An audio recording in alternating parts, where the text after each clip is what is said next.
deixa eu vir para cá. A gente está no livro Obreiros da Vida Eterna, do Chico, pelo Espírito Emmanuel, de André Luiz. Pelo Espírito André Luiz, desculpa. E a gente parou nessa parte em que o André e toda a equipe, né, que está com ele, vão fazer trabalhos de resgate em regiões mais densas. E sempre tem um preparo, sempre tem algumas palestras, né, que acontecem antes de preparo para essas equipes, e a gente parou nessa parte aqui. Eu retornei essa parte para poder ficar mais elucidativo para a parte que a gente realmente parou. Estamos satisfeitos, irmã, pela perspectiva de algum concurso amigo ao seu lado. Compreendemos a grandeza de sua missão nobilitante. E se vamos depender tanto de seu generoso amparo nessa casa, constitui-nos obrigação cooperar com a irmã nos trabalhos em que nossa humilde colaboração possa ser útil. Seguiremos amanhã para a zona carnal. Entretanto, logo que nos seja possível trazer para sua companhia o primeiro irmão libertado, André e eu permaneceremos em trânsito entre a crosta e este abençoado asilo, enquanto Hipólito e Luciana se demorarão aqui, velando pelos convalescentes e colaborando junto da irmã nas tarefas imediatas. A gente tinha parado aqui, onde ela vai falar. Alegra-me sobremaneira a expectativa, falou a diretora, evidentemente satisfeita. Nesse instante, invisível campainha ressoou estridente, com estranha entonação. Não decorreram 5 segundos e alguém penetrou a sala, rumorosamente. Era determinado servo da vigilância, que anunciou precipite. Espera aí, deixa eu fechar isso aqui. Não sei se está aparecendo para vocês, mas para mim está e atrapalha o texto.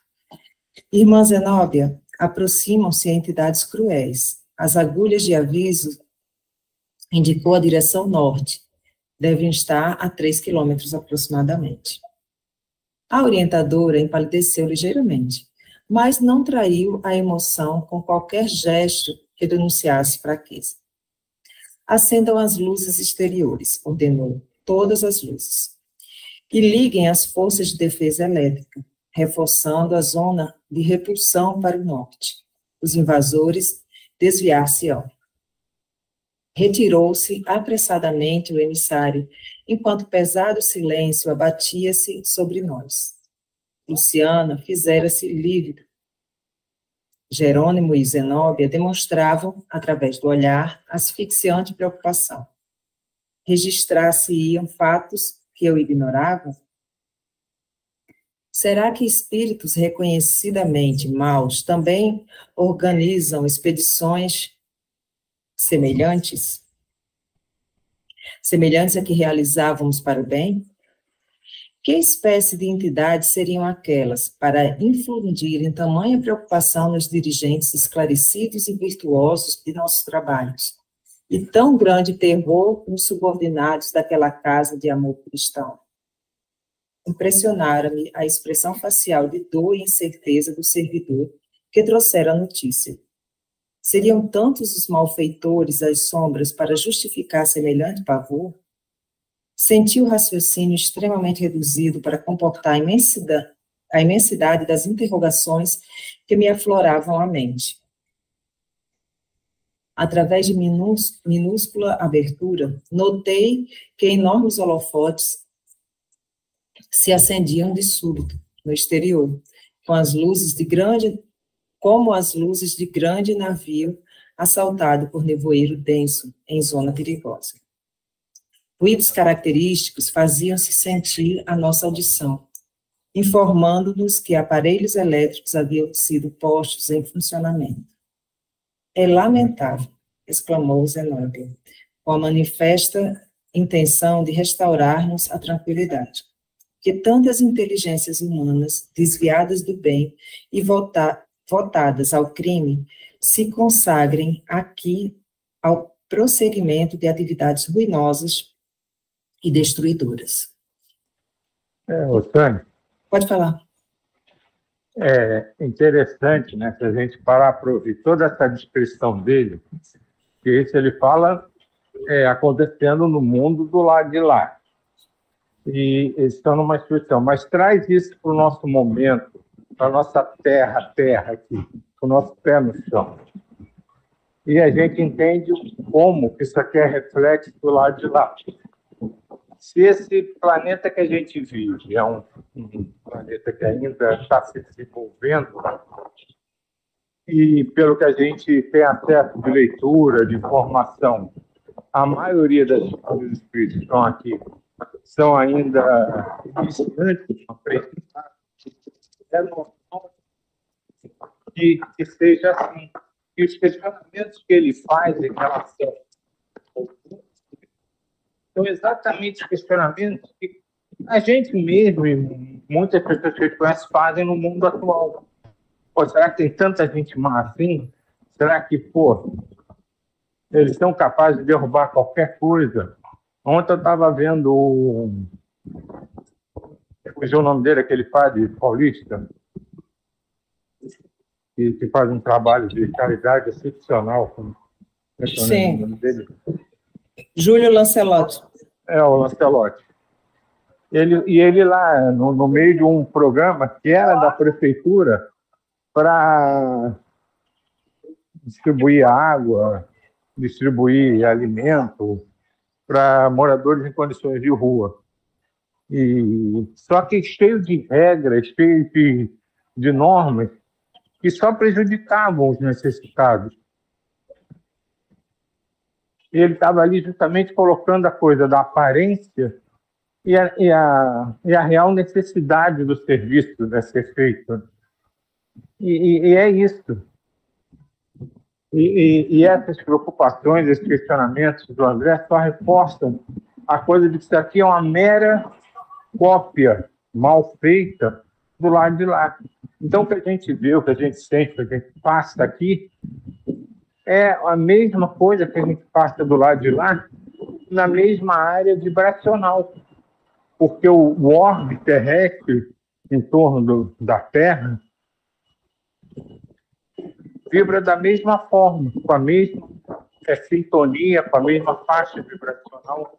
Então, se na Terra encarnada tem mais pessoas que são desarmonizadas do que as harmonizadas, em volta do planeta, é exatamente a mesma coisa.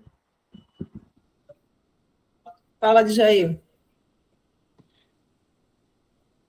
Bom dia, meu amigo Silvio. Eu também vejo assim, sabe? Deixa eu voltar aqui que também é... O que acontece? Eu só queria falar, e pegando esse gancho que o Silvio está falando, tá?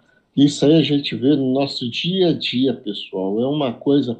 Esse padre Lancelotti, ele está sendo perseguido, inclusive. Mas vamos voltar aqui ao texto que eu gostaria de esclarecer nesse sentido, tá? Desviados do bem e voltados ao crime. Eu vou falar uma coisa para vós, Messê.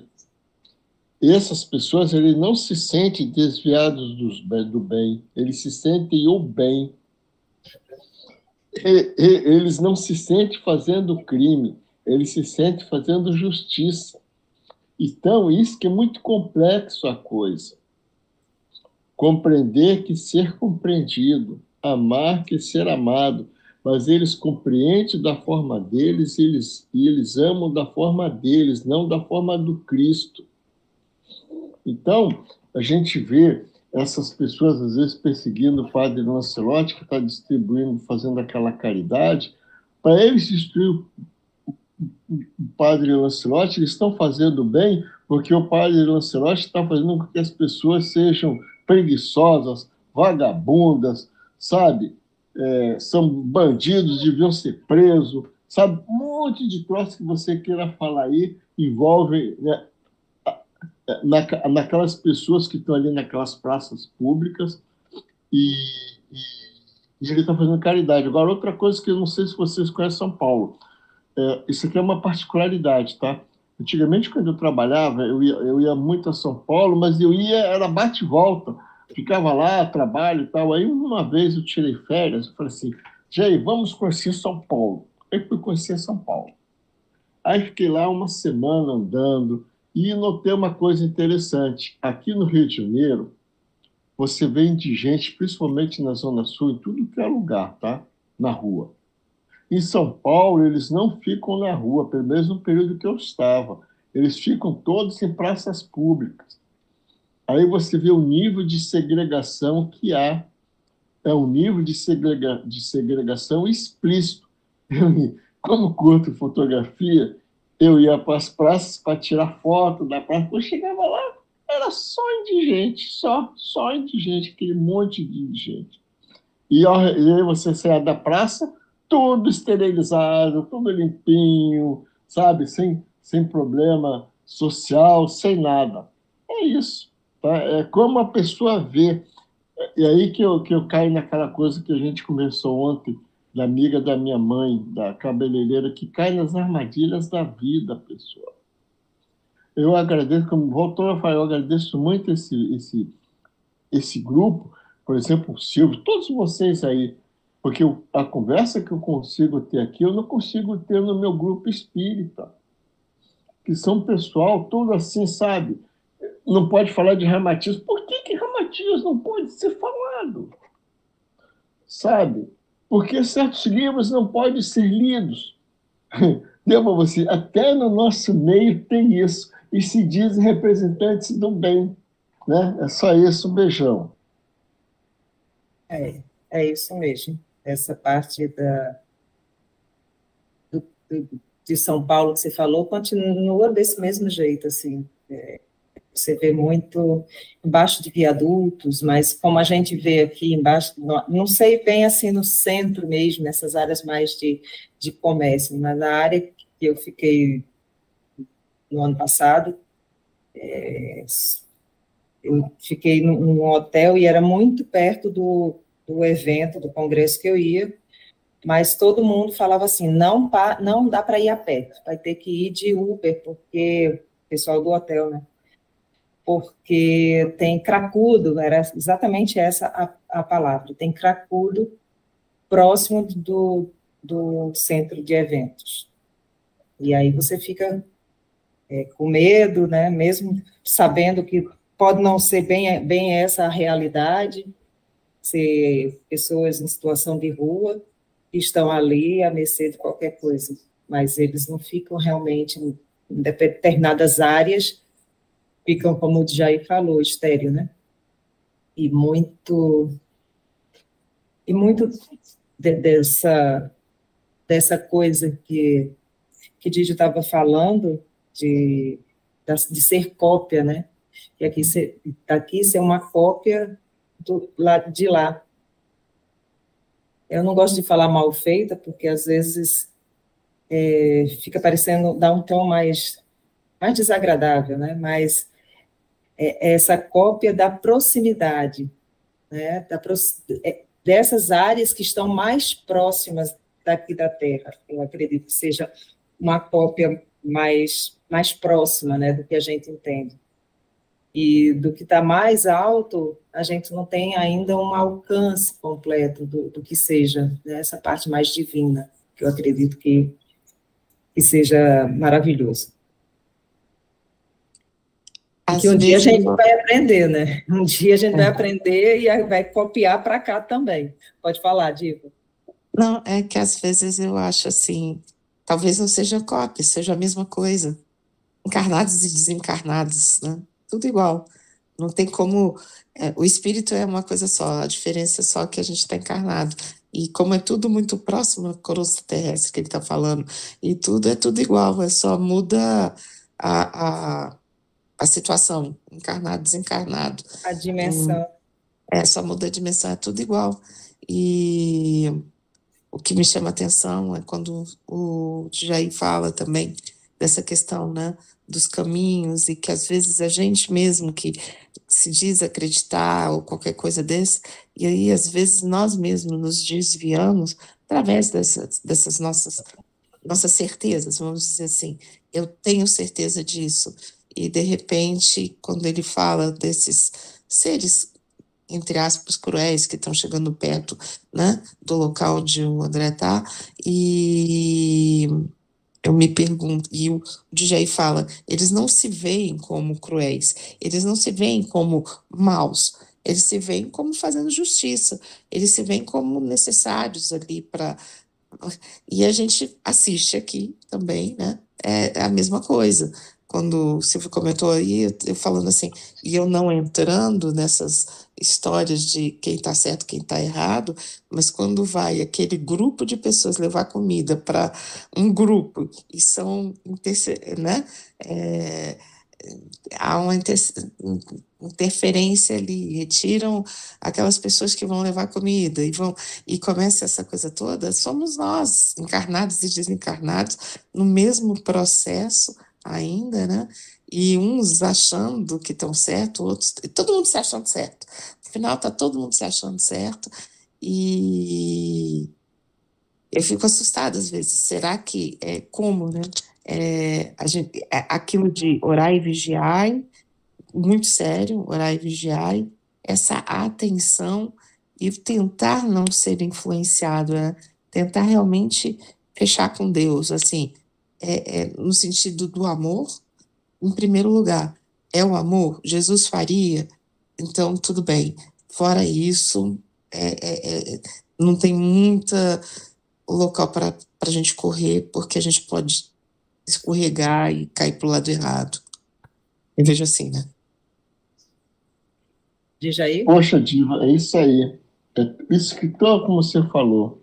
E outro detalhe, quando você é do outro lado, até a tua forma de falar, como você gosta de falar, às vezes, assim, você não muda nada. Não é porque você vai mudar de linguagem, você não vai deixar de usar as gírias que você usa aqui, você não vai gesticular ou levantar os olhos. Por exemplo, você tem o hábito de levantar os olhos um pouco assim para o lado esquerdo, do lado direito. Você continua, nada muda, pessoal. É igualzinho. A forma de rir, as expressões, a forma de se portar é igual. Não existe. É uma cópia dupla perfeita do outro lado. E essa coisa que a Diva acabou de falar aí, é complicado isso, porque eles se julgam dentro da razão, sabe? E como aí que vem aquela coisa que a Diva acabou de falar do amor, compreender e ser compreendido. Por isso que eu estou batendo muito nessa tecla da compreensão, porque às vezes a própria compreensão que eu julgo que seja certa não é certa também, sabe? Então a gente bota o amor. Por isso que eu volto de novo a falar isso pela segunda vez, esse grupo é uma pérola, é um diamante, porque a gente consegue... O Silvio uma vez falou, eu entrei num grupo e só via arrogância, ele pessoal debatendo aqueles papos, tudo, sabe, fogueira de vaidades. Eu entrei, o próprio meu mentor espiritual pediu para sair, eu entrei, ele saia, eu saí. E eu tenho essa graça, essa benção de ter meu mentor espiritual do meu lado que me orienta, sabe? Então, isso para mim é um fator divisor de águas nesse mundo, porque às vezes as pessoas entram num ciclo e abraçam aquilo e pensam que aquilo é verdade, que não é ainda. É só isso. Essa questão do certo e do errado é confusa, porque cada um julga de acordo com seus interesses. Não é nem questão do ego e da vaidade, é de acordo com seus interesses mesmo. Então, por isso, né, que todo mundo aqui estava falando, né, o que eu acho certo, todo mundo ser certo do outro, essas coisas que a gente abomina, as pessoas que realizam acham que tem que ser feito daquela forma, é exatamente por isso. Porque a gente cria expectativas e constrói as nossas decisões em cima dos nossos interesses, daquilo que a gente quer. Por isso que o certo e o errado é tão relativo e tão variável. E cada um, realmente, como o Jair acabou de dizer, tem uma noção do certo e uma noção do errado que é individual. E uma outra coisa, né, você estava falando da cópia, né, e a Diva falou, não, que é a mesma coisa. Sim e não. Pelo seguinte, é a mesma coisa no sentido de que todos são seres espirituais, isso não há dúvida. E por que aqui se não seja uma cópia mal feita, digamos uma cópia incompleta, porque nem tudo que a gente tem acesso do lado de lá, a gente tem acesso para realizar do lado de cá. Por isso que essa é a noção do cópia mal feita, ou cópia incompleta, ou cópia pendente, sei lá. Mas é nesse sentido. Aqui a vibração, a esfera de sintonia, os desejos são exatamente os mesmos em todo o orbe, seja encarnado ou desencarnado. Só que aqui acaba sendo uma cópia incompleta porque você não tem as ferramentas e os meios de realização todos à sua mão como você tem do lado de lá. Então é nesse sentido. Agora, e reforçando, né, o que tanto a Lívia quanto o Jair falou, é exatamente isso. O que a gente é aqui, bom, mal, mais ou menos, a gente vai ser do lado de lá. Não vai mudar absolutamente nada. Só dando um exemplo, que você está falando dessa coisa do que a gente está falando aí, de certo, errado, a dúvida e tudo, eu vivi uma situação interessante. Eu tenho parentes, nesse momento que a gente está vivendo, de divisão que a gente está tendo, né? E tenho parentes que apoiam um lado e apoiam o outro. E hoje, o viés, né? Que eu chamo de viés. Você tem um viés e você acredita. Esse viés vem pela educação, pelas crenças, vem por tudo isso que formam, né? E aí a pessoa virava para mim e falava assim: assiste esse filme que é fantástico, que é assim, assado, conta a história do Brasil por assim, assim, assado. Eu falei assim: não vou assistir não, porque eu sei qual é o viés. Você está satisfeito porque é o seu viés. Aí outra pessoa do outro lado, diametralmente oposta. Esse documentário fala a verdade, é maravilhoso, assim, assado, você tem que assistir. Aí eu assisto não. Aí eu não assisti nem de um lado nem do outro, os documentários referentes a cada lado, né? E aí eu começo a rir, porque os dois lados, as duas pessoas, começaram a reclamar de mim.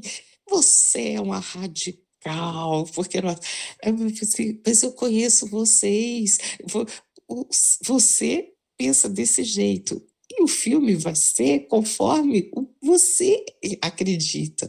E eu já sei exatamente como você age e acredita. Então, vai estar falando assim.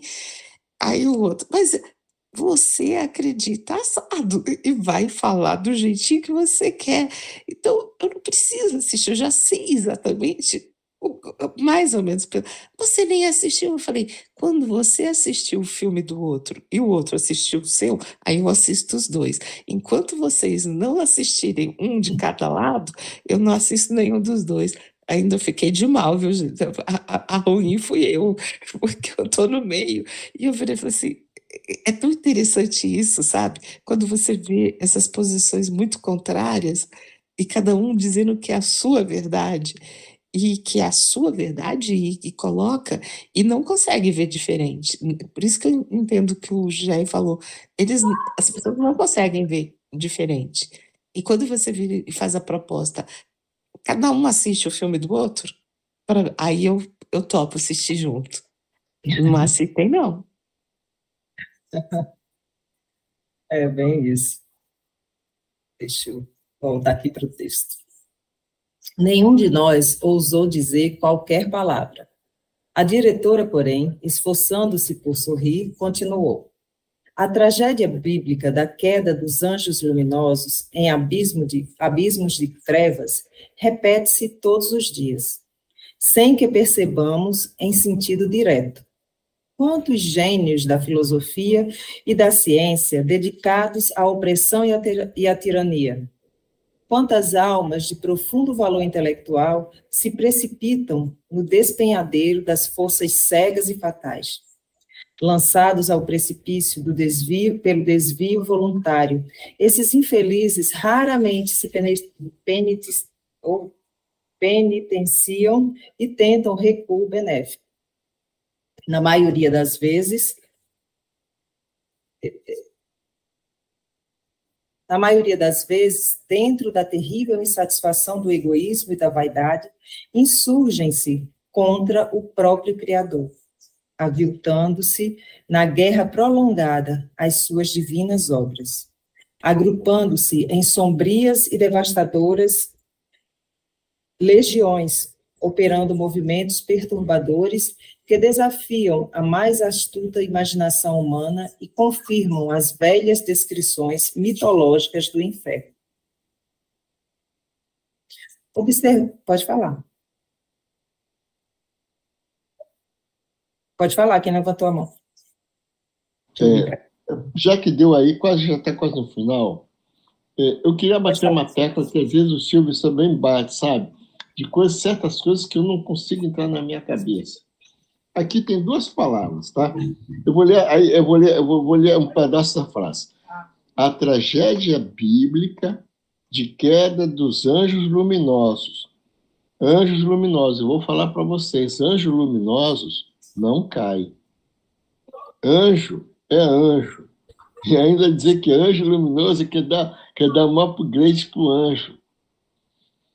Como eu falei para vocês, eu vou para as zonas abissais. As zonas abissais, umas eu posso ir, outras eu não posso ir. E nessa que eu não posso ir, eu, dentro do meu ser, falo assim, só anjo, só espíritos iluminados pode vir ali onde que eu não posso ir. Então, ele não é anjo. Ou podia falar uma outra coisa, mas dizer que anjo luminoso caiu no abismo, não existe isso, pessoal. Sabe? Isso aqui não é assim que funciona. Eles não são perfeitos. Então, ele não seria anjo, seria outra coisa, entende? Um espírito em evolução, alguma coisa assim, mas dizer que anjos luminosos deixam se envolver pelas trevas, pô, é só a gente pegar a própria definição, compreender e ser compreendido. É só a gente pegar a definição de anjo e pegar a definição de iluminado. Iluminado é a pessoa que emite a luz, já está em outro ângulo de vida, sabe? De evolução. É só isso que eu queria falar.